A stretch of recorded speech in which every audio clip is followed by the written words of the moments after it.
Hello everyone, I hope all people are well. Today's topic is about power.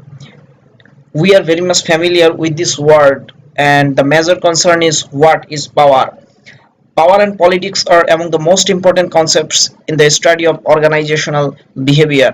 Both power and politics, one and another, is connected with each other because one influences the functionality of another part. That's why, if we want to define power, we have to say that it is the ability to influence and control anything that is of the value to others. Remember one thing, will directly indicate the ability to influence or the capacity to influence anything that has value to any other party. And it is the ability to influence the behavior of other people in the organization and to get them to do what they otherwise would not have done. If you take a simple example in this respect, that if I ask someone, please stand up, and that person stood up, this is my power because I influence that person to move from sitting to standing up. So this is the foundation of power. If we can influence the other party, their behavior, their attitude, that will basically indicate the power. In any situation, if a manager asks subordinate, please bring me the file, but subordinate is not going to bring that file to the boss, that's why we can say that boss has no power over the subordinate. There is a formal definition by J. Pfeffer defined this definition. J. Pfeffer defined power as the capacity of a person, team, or department or organization to influence the others. Keep this in mind. The basic theme about the power is to influence others.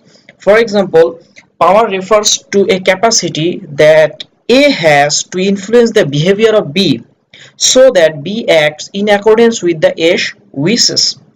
Someone can thus have power but not to use it. It is simply a capacity or potential. I may have the power to dismiss someone from my organization, to reject any proposal, but I may not use it. So it is simply the capacity, not the application. The following issues are very much significant in understanding power. The first one is dependence. Whenever one person is dependent to another person, then power shifts to that person. For example, we who are the students in our society are dependent on the parents. In which respect? Because parents pay the tuition fee of those students. That's why students are dependent on the parent, and parent exercises power over their child. Next one is alternative.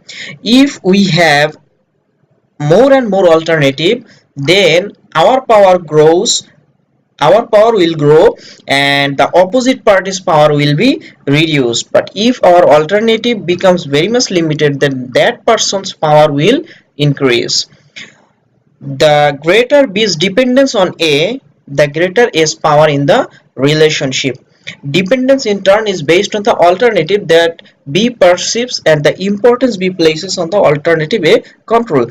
A person can have power over you only if he or she controls something you desire, that is, something is into his or her hand that you desire. That's why he or she has power over you. Similarly, if you are attending college on funds totally provided by your parents, you probably recognize the power they hold over you. You are dependent on them for financial support. But once you are out of school, have a job, and are making a good income, your parents' power is reduced significantly.